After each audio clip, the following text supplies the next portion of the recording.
अरे वाह, कब करना चाहते हैं शादी? वो लोग तो जल्द से जल्द ही करेंगे। बाकी शाम को मैंने रेखा को देखने के लिए बुला लिया है।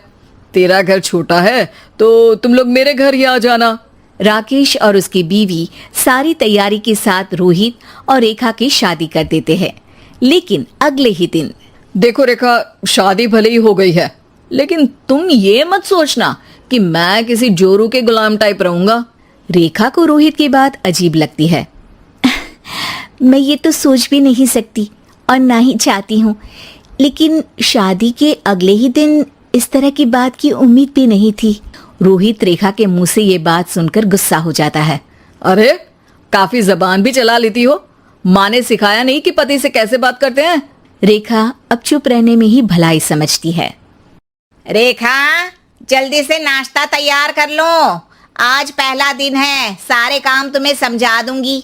ये नौकरानी है जो तुम्हें बता देगी कि कैसे कैसे क्या करना है। फिर इसकी कल से छुट्टी है। रेखा भी ससुराल में जी जान लगाकर काम करने लगती है। खाली समय मिलता तो पति के वकालत की किताब उठाकर पढ़ने लगती। ये क्या, जब देखो तब पढ़ती रहती है। अच्छा सुन, कल पिता के घर से 20,000 रुपये लेकर आना। मेरे छोटे बेटे की फीस भरनी है। लेकिन पापा क्यों भरेंगे उसकी फीस? अरे वाह जी वाह, पापा क्यों भरेंगे? तो ये बता, हम क्यों रखेंगे तुझे यहाँ? क्यों खाना देंगे फ्री में? अरे, क्योंकि मैं बहू हूँ इस घर की। तभी वहाँ रोहित आ जाता है। अरे वाह, बड़ी जबान चला रही हो। चुपचाप माँ जो कह रही है वैसा कर, वरना सामान उठा और जा अपनी झोपड़ी में। बेचारी रेखा क्या करती, पिता के घर जाती है, उनको सारा हाल बताती है। पिता भी जैसे तैसे पैसों का इंतजाम कर बेटी को ससुराल के लिए विदा करते हैं।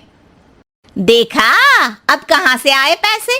अरे बहुत माल है तुम लोगों के पास, बस सीधी उंगली से निकालते नहीं। नहीं नहीं माँ, पापा ने अपनी मोटरसाइकिल बेचकर पैसों का इंतजाम किया है। पता नहीं अब वो ऑफिस कैसे जाएंगे। अरे वाह भाई, ये भी हम सोचे। खैर, जैसे तैसे दिन बीतते हैं।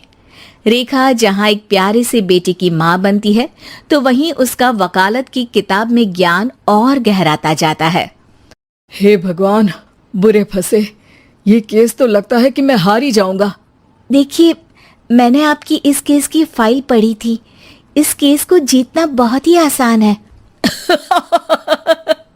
वाह भाई वाह, यहाँ वकालत की डिग्री लेकर भी मैं समझ नहीं पा रहा हूँ, और तुमने रोटी बनाते बनाते ही केस समझ लिया। अरे जाओ जाओ, जाकर मुन्ने को संभालो। केस मैं संभालूंगा। ए लड़की सुन, जाकर अपने बाप के यहाँ से 3 लाख लेकर आ। पूरा घर फिर से बनाना है। छोटे की शादी करूंगी तो छोटी बहू को कहाँ रखूंगी? पूरा घर तो तूने घेर रखा है। ऐसा मत बोलिए माँ जी, पापा इतना पैसा कहाँ से लाएंगे? अब तो वो रिटायर भी हो गए हैं। हाँ, तभी तो बोल रही हूँ, रिटायरमेंट के पैसे तो मिले होंगे ना। लेकिन वो अगर आपको दे देंगे तो बुढ़ापा कैसे काटेंगे? रोहित रेखा की बात सुनकर गुस्सा हो जाता है। ए सुन, चल अपना सामान उठा, अपना बच्चा उठा और निकल यहाँ से। रेखा के लाख आग्रह के बाद भी रोहित और उसकी सास उसे घर में नहीं रखते। पापा, मैं तलाक चाहती हूँ। बेटा, मेरे पास वकील के पैसे नहीं है। पापा, आप मुझे वकालत करवा दीजिए, अपना केस मैं खुद लड़ूंगी।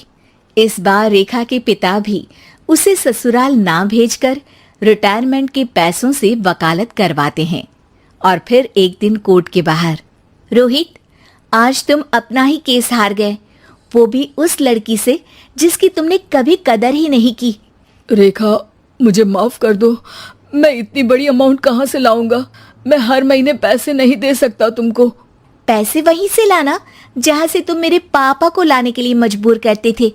एक पिता अपनी बेटी की शादी उसकी खुशहाली के लिए करता है, ना कि सारी जिंदगी कर्जदार बनने के लिए। अरे, मेरे ही बेटे की किताब पढ़ पढ़कर ज्ञान बांट रही हो।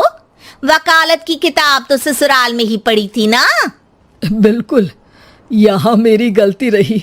जिस पैसे से मैंने इसकी शादी की थी, मुझे वो पैसे पहले इसकी पढ़ाई में लगाना चाहिए था। और आज रेखा एक जानी मानी वकील के रूप में काम कर रही है।